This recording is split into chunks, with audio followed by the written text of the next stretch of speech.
Hello everyone, welcome back to the channel. My name is Andre and I'm your bookworm, and today we are back with book reviews and we are reviewing a big series in fantasy, and specifically the third book, which is Memories of Ice by Steven Erikson. For the ones that don't know, Memories of Ice is the third book of the Malazan Book of the Fallen series, which is a very famous series, epic fantasy, considered by many as the hard level of fantasy, the expert level, which is like only people that have been very immersed in fantasy for many years are courage enough to get challenged by this series. It is a 10-book series, like I said, epic fantasy, and this is the third one. I have read the first and second books here on the channel. You can check out the reviews by going through the thumbnails or the cards up above. And what do we have to say about this book? Well, it was published in 2001. And it was nominated for an award in 2017, which is quite later than its publishing year, and that's because the award it was nominated, it was for the best of the decade. It didn't win, unfortunately, but still it was considered one of the best ones of the decade for that particular award. Now, on Goodreads, this book has over 69,000 ratings, and the average score it has is a 4.48 out of 5, which is really good. It's so high. I mean, I am amazed, because in fantasy, like I keep saying, the scores usually range between 4 to 4.2. Anything above that is really good, but it's rare for books to reach that high. So it means like the fans really love this book. Will that be my opinion or not? Let's find out. But first, we're going through the two housekeeping items that we usually go through. The first one is the narrating of the synopsis. You know the drill. I'm going to narrate the synopsis of this book to you just so you have an idea what the book is about, so that you are familiar more or less. But of course, because this is the synopsis of the third book, there might be some spoilers for the first and second book. So if you don't want to hear any of it, you can just skip to the next timestamp and you'll jump right into the review of this book. Right, I think I gave you enough time. Let's get on to it. The ravaged continent of Genebakis has given birth to a terrifying new enemy, the Panion Domin. Like a tide of corrupted blood, it seethes across the land, devouring all. In its path stands an uneasy one-armed army and Whiskey Jack's bridge burners, alongside their enemies of old, the forces of the warlord Caladan Brood, Anamanda Rake and his Tisty Andy mages, and the Revi people of the plains. But ancient undead clans are also gathering, the Telanai mass have risen, for it would seem something altogether darker and more malign threatens this world. Rumors abound that the crippled god is now unchained and intent on a terrible revenge. Right, with the synopsis out of the way, let's just go to our second housekeeping item, which is looking at the scores of the first two books, just so we get a sense of where I stand in terms of the scores, the different categories. But as you can see, pretty much it's been a tough read so far. Tough is a good word, complex is another good word to describe my feelings towards these books. I mean, the first one got a 4, which is not bad, but considered the fame of this series and how many people really vouch for it, I was expecting to give something higher. But the writing style is one of those categories that really damages the score of this book for me. And then the second one, even though it improved in some aspects, I really think that the writing style kept being so complex, so confusing, that it really detracted me from enjoying this book. This is now the third book. Will the writing style be better? Will the other categories save the writing style? Let's find out.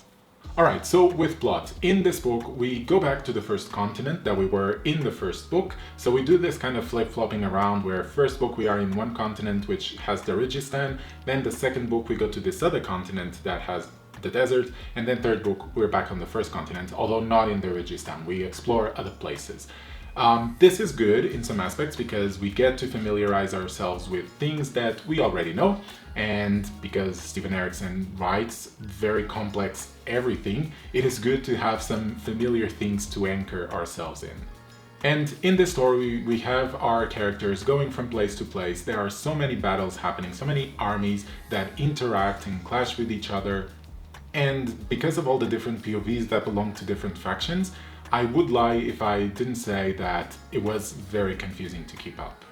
I had a lot of troubles not only keeping up with the characters, but with all the components that existed in the world, the different peoples, the different armies, the different factions, and I had to constantly go to the glossary, Google what certain races were, like the Kachain Chamala, these dinosaurs with like blades for arms, which, I mean, it's crazy, and I'll talk about this in the world building, but this is just so you have a sense that the plot is not a simple one, it's not linear, and it is very hard to keep up, which might not be the best for some people. Some people might hate something that is that complex, others might be fully immersed in it and might really want to pick at every single detail that exists.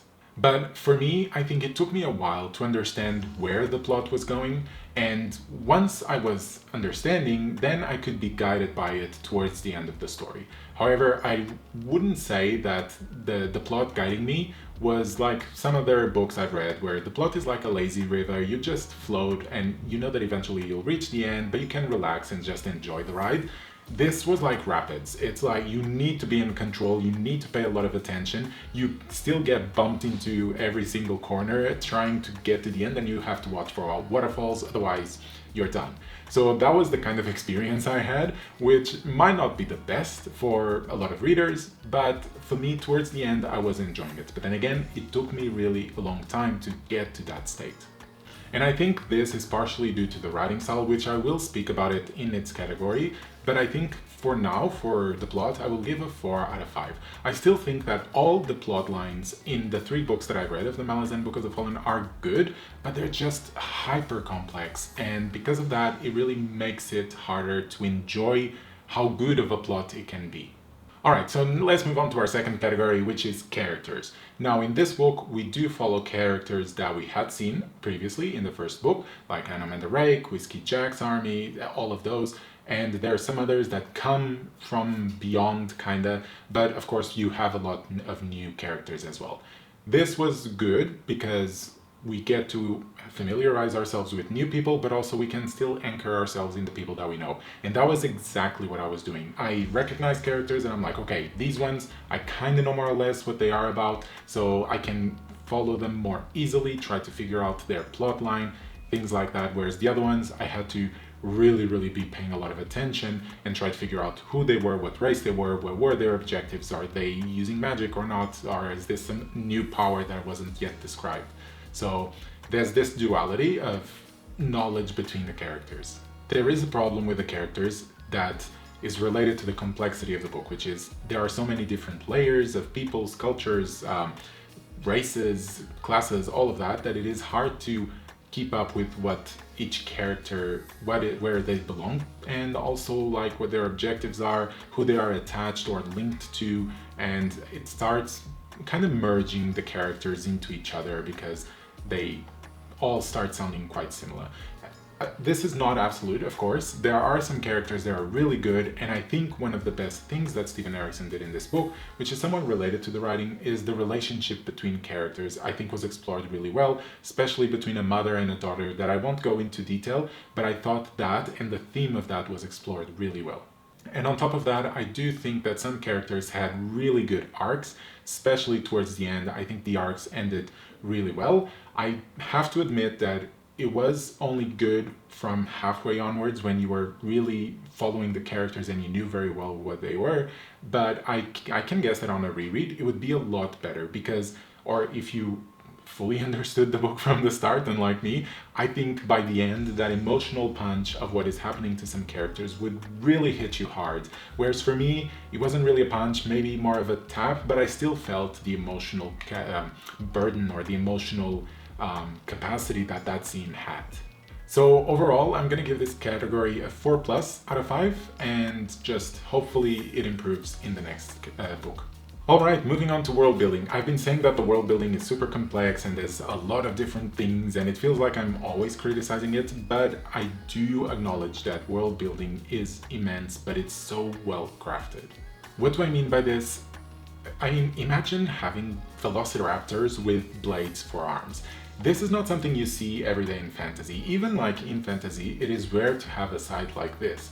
But Steven Erikson was able to create this vision and make it coherent within the world and make it possible, and you can totally see them velociraptor race running around and killing people, and you want to know more of them. So I think Steven Erikson, when he creates a world, he creates a heck of a world, but it is consistent and it makes a lot of sense within it, and it's very, very rich. I mean, we have the Talanai Mass, we have the Tistiandi, all of these different peoples, some undead, some look like elves, there are crows that talk, and then there's magic, people that can do magic, and etc., etc. There's a group of people that are related to cannibalism. You have so many different things, and if you told me that someone had put all of these components in one book, I would say, yeah, it's not going to make sense. It's going to be way too confusing. But in the end, it does make sense. And I think that's brilliant from Steven Erikson to be able to weave a world this complex and still be coherent within it. Of course, when it relates to the plot or the characters, this level of complexity harms those other categories. But if you're really into just exploring how someone builds a world, Steven Erikson is really good at it. And that other thing that I wanted to mention in this category is the magic. I think I am finally understanding how the magic works. It's a bit upsetting that I've only understood it on the third book instead of the first one, but I can see that this is kind of Steven Erikson's modus operandi, where he just reveals you things and eventually you figure out as the books go on, and maybe on a reread the enjoyment will be a lot higher. But as it stands, I think the magic system is very fascinating. I kind of want to learn more and understand how everything works, which I hope gets explained in the next books. If it doesn't, then I cannot say that I fully understand it. But as it stands, I think this category deserves a 5 out of 5. I can truly see the masterpiece that Malazan is. Alright, and now we are on to writing style, which is the category that I will have the most difficulty talking about. Because I mean, I always criticize this category a lot in regard to Steven Erikson, but I need to say he does not write a simple prose. If you pick, I don't know, Brandon Sanderson, he is very direct. His prose is really good in the sense that he gives you enough descriptions and it's simple and you can just go with it. On the other side, you have like Patrick Rothfuss or Robert Jordan, where they do a lot of descriptions and the prose is almost a poetic prose in the sense of Patrick Rothfuss. But it gives you a lot of information that you can incorporate everything, and for some people it might be too boring, for the others it's just, it allows them to create a mental image and go along with it. For me, what I feel with Steven Erikson is that there is a lot of dialogue, but there isn't a lot of descriptionary prose, if that is even a term. Basically prose where he describes the people, he describes the world around them, he describes just people walking around to a place and observing the world, for example. I started noticing this as I was reading the book, that some scenes is just characters talking to each other, it's just dialogue, and action with battles, but then more dialogue. And it doesn't allow the reader to breathe and absorb all that was said and all the things that have happened, but also observe the rest of the world and understand how everything works. And because there is so much dialogue, then it kind of starts like merging into each other, the characters, what everyone is saying, and you start figuring or not figuring out who is saying what, and that leads for you to have to reread things to fully understand, okay, this was the person that spoke, and then this one, and then that one. So it is just a bit of a criticism for me, and this might be just Steven Erikson's writing forever, which means that I will not align very well with his writing, but yeah, I don't know how a lot of other people who really enjoy the series enjoy, and I'm really curious to know what they think. But anyways, the other thing about the writing style are the themes that I mentioned before in the character category. I do think Steven Erikson explored these really well, especially, like I said, one related with motherhood. I think that one I was really fascinated, and I really want to see how those characters developed and what would Steven Erikson make us think about motherhood and childhood and all of those. I don't want to reveal too much because it would be a really big spoiler, but I really appreciated that. And other themes are also well explored, and I think that is also a good thing in the previous books. I remember in the second book there was there was a good theme of the just giving yourself to the army and having to take bad decisions just because they would be the best for all the people, and a lot of people don't take that well. So a lot of good themes explored in these books, but unfortunately the prose, it's really damaging for me, so I'm gonna give this category a 3 out of 5. And finally, enjoyment, the last category of today. Did I enjoy this book?